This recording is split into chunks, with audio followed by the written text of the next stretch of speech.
Good evening. Welcome to Unlocking Lore, the storytelling podcast. I am your host, Maria, and each Thursday I will be telling a story from the rich folklore of the world. And well, I'll be sharing something that is really, really special. I hope that you're all good tonight. As always, I will be starting off the story. Going to wait a little bit until people start to tickle in. Please send your comments, and I will be sharing them on the screen. Come in and say hi to all my Twitter friends, all my friends out there who are listening. So just remember, when I am telling the story, I will not be interacting. I will be sharing just the story. And afterwards, I will be sharing your comments. So, is anyone out there?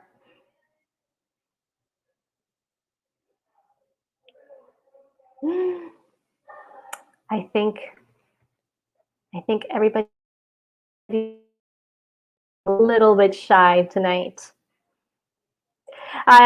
Before we start, I would really like to ask the people who are listening to give me some feedback. As a storyteller and a performing artist, it really is nice to listen to people.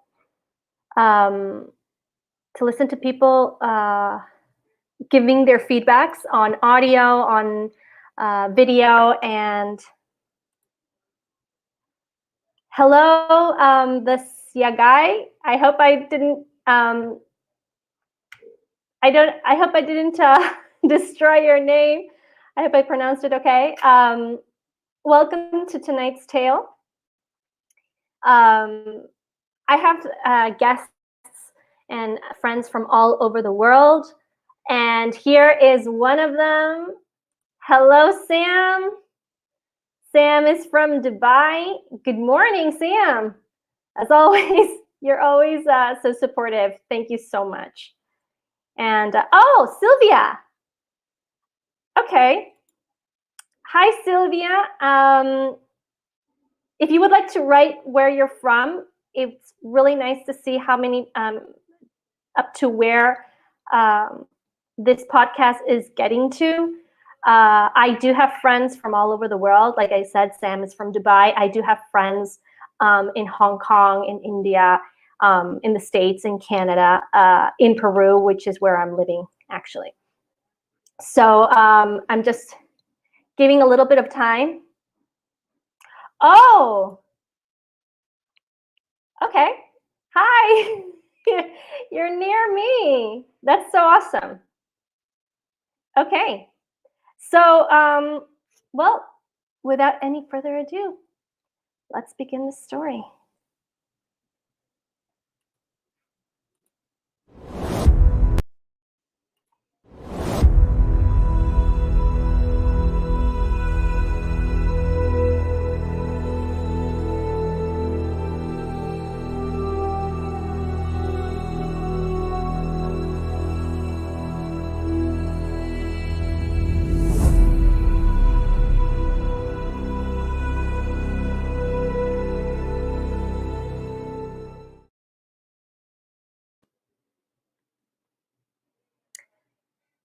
Tonight's tale is a tale that you think you may know. Once upon a time, in a faraway land where the grass was very much greener and the trees were so much more taller than they are now, there lived a young girl. A girl whose father had married again because her mother had died. And when her stepmother came into the house and saw how beautiful her stepdaughter was. She hated her from the most deepest part of her heart. So as you can imagine, what does an evil stepmother do? Well, she started to give this poor girl lots of chores all over the house. And she would make this girl work harder and harder and harder. You're probably thinking, oh, I know this story. But do you? Until one day, the stepmother decided to get rid of the girl forever. Her father, now long gone, was not there to protect his young daughter. So the stepmother went into the kitchen and took out a sieve. A sieve is a bowl with many, many holes. She gave it to the girl and said, "Take this sieve and bring back water from the well of the world's end." The stepmother in her mind said, she'll never find the well of the world's end. And if she did, how could she possibly bring a water full of water?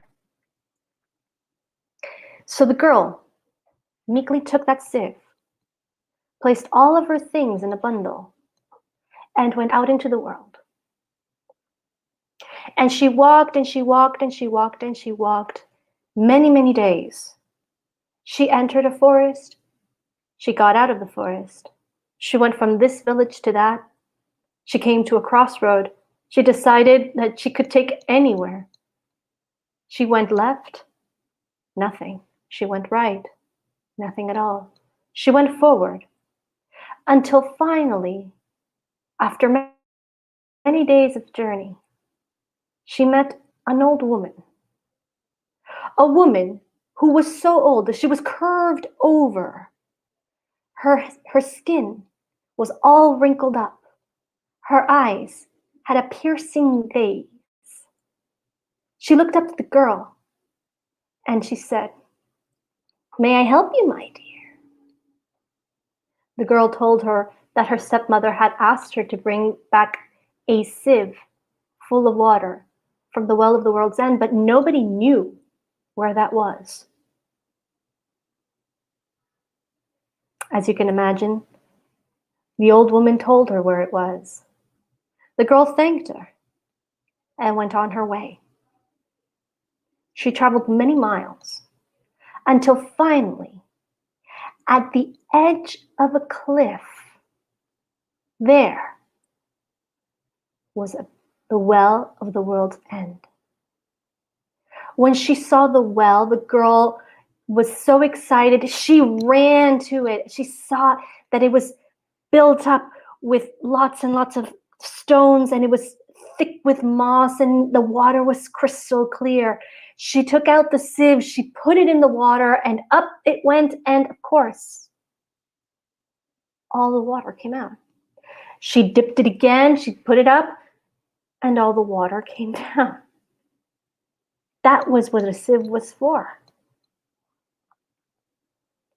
Till finally, again, and again, she did it, and she knew that she could never go back to her home.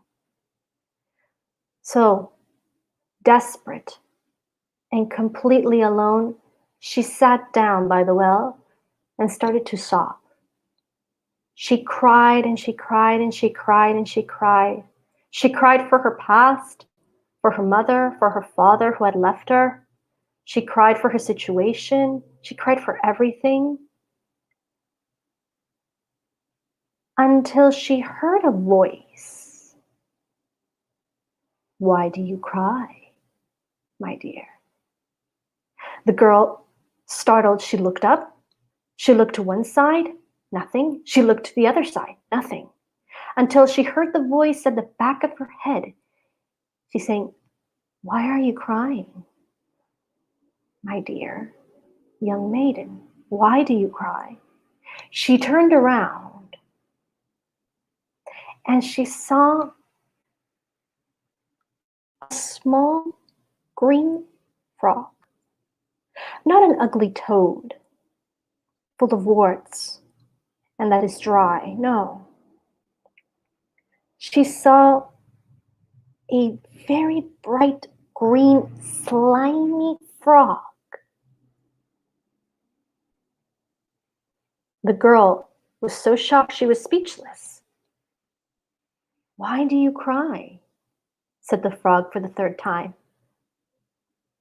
The girl started to tell her tale, how her mother had died, her father had married the stepmother she had, and how her stepmother said that she could not come back home unless she brought back a sieve full of water from the well of the world's end. I can tell you how to take the water back. The girl's eyes brightened up. You can? Yes, said the frog. You will? Yes, said the frog, but on one condition. What's that? Said the girl. You must do everything that I tell you for one entire night. The girl thought, well, what could a frog ask of me? That's so difficult. So she gave her word. She gave her promise. So the frog sang. Stop it with moss and dope it with clay. Then you may take the waters away. The girl quickly ran up. She peeled off that thick moss and started to stop all those holes. She grabbed the clay that was rich and red and doped it and let the sun bake it until finally it was ready. She dipped it into the water. Out it came, and not a drop fell. The girl quickly grabbed her things and started to go, and then the frog cried out, remember your word, remember your promise. And hop, hop, hop, splash into the well. The girl traveled many miles back, but finally she saw her home in the distance. She quickly went. She knocked on the door. The door opened quickly, and lo and behold, the stepmother saw her stepdaughter back. The girl didn't say anything. She just gave the sieve to her stepmother. The woman grabbed it, looked at the girl, but said nothing. She let her come in.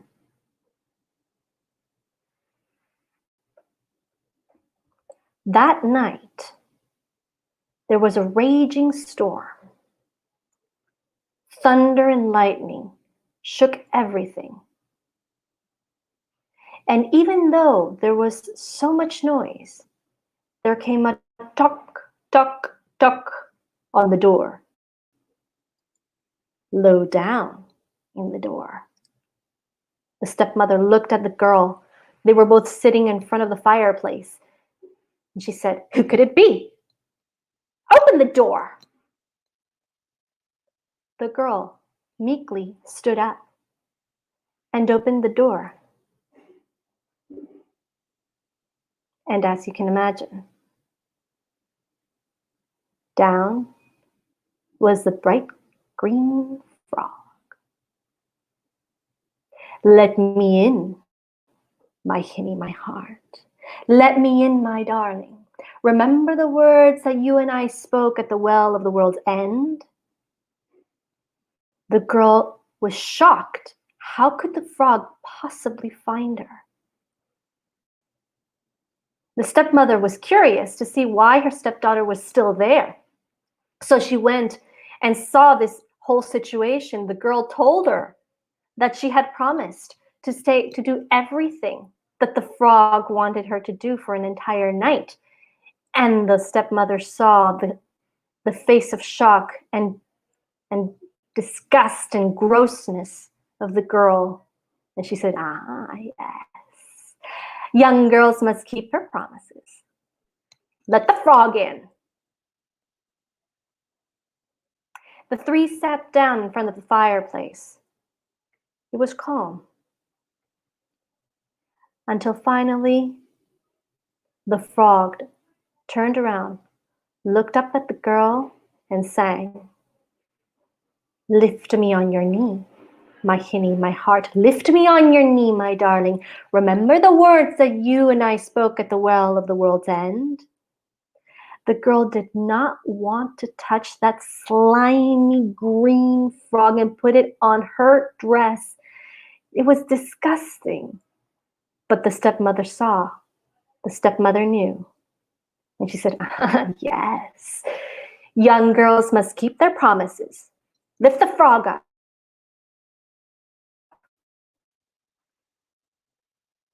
Gently, the girl put her clean hands around the slimy frog and lifted it up.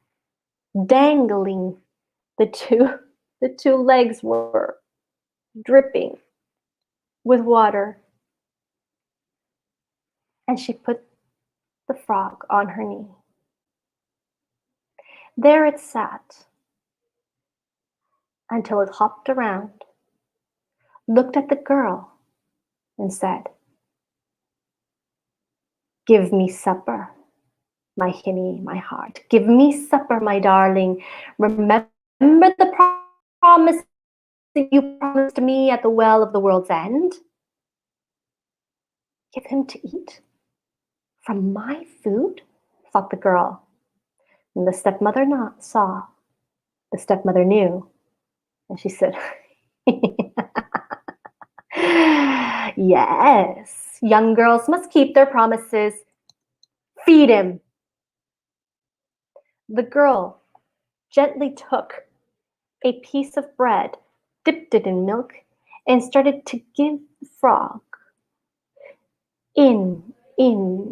The frog opened its mouth and put it in, back and back and back, and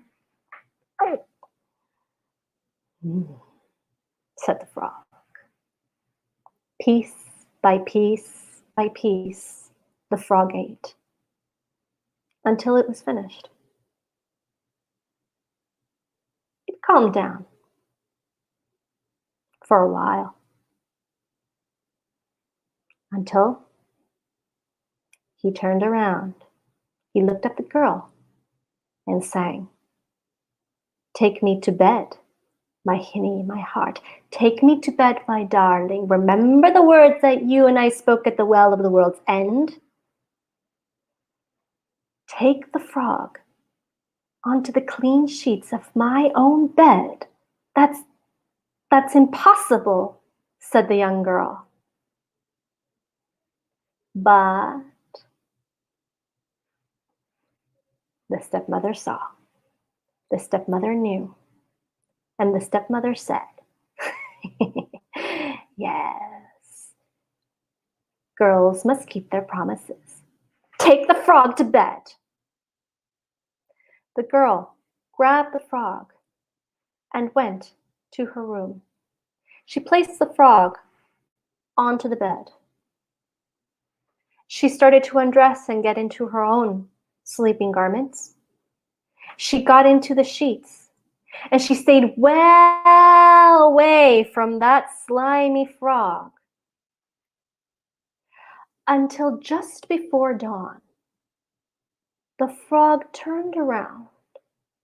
It looked at the girl and it sang, "Cut off my head, my hinny, my heart. Cut off my head, my darling. Remember the words that you and I spoke at the well of the world's end?" The girl had a very, very good heart, as you can imagine. To cut off the head of any living being, it ripped her. But the frog kept singing and begging, cut off my head, my Kitty, my heart, cut off my head, my darling. Remember the promise that you promised me at the well of the world's end? And she tried to stop, and she tried not to listen. And again and again and again, and it implored and it begged and it sang until finally the girl gave in. She grabbed an axe that was beside her bed and she swung it up in the air until finally, before that axe hit the frog, she turned her eyes away and whah, down came the axe.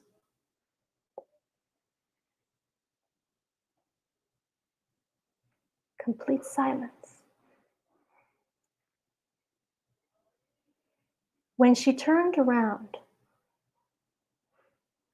instead of seeing the blood and the mutilated flesh of the frog, she turned around and saw, both you and I know, a prince. And so handsome at that. A prince who was enchanted. A prince that who could only break this enchantment by the young girl, who would do everything that he would ask of her for one entire night. And because she had given her word and because she had kept her promise, that spell broke. And of course, he asked of her to marry him and he would take her away to his castle, which she very much wanted to do. And so they left, leaving the stepmother so bitter, leaving her alone, and all asked of her stepmother to bring to her stepdaughter to bring back a sieve full of water from the well of the world's end. And that is my story. Thank you so much for listening. This is actually a British story. It's a British story that I've heard a few years ago. It's like a it's a mixture, of Cinderella and the Frog Prince. It's really amazing once you start to research the stories. You find where they come from, what the background is. It's amazing how intricate folklore can become. So when I heard this story, I was like, wow, this is a really interesting version of the Frog Prince, because the way that the frog and like the interaction, between the main character and the frog is, it's pretty unique. I've never heard of girls keeping their promises in that sense, and obviously when the frog asks to cut off his head, the first time I heard it, I was like, oh my gosh, wow, that's intense. Obviously, when we get into the story, it's a big surprise. So yeah, Sam, we have a happy ending. I think everybody loves a happy ending. Thank you so much. Thank you so much for always being here. Sylvia, I think I know you, Sylvia. I just don't remember. And I'm so happy that you managed to come here. I have 3 people watching. Most likely it's going to be somebody else that'll manifest himself or herself soon. But thank you so much. I will be posting tomorrow the link for next week's story. And yeah, from now on, every Thursday, every Thursday, I will be telling a story each time. You're from, oh my gosh, this is from my from the old school that I was working in like last year. So thank you. I mean, this is definitely a short story compared to the last 2 weeks, which was like an hour long. Sam, it was amazing that you actually stayed that long. Okay. So thank you. And I will see you next week. I'm out.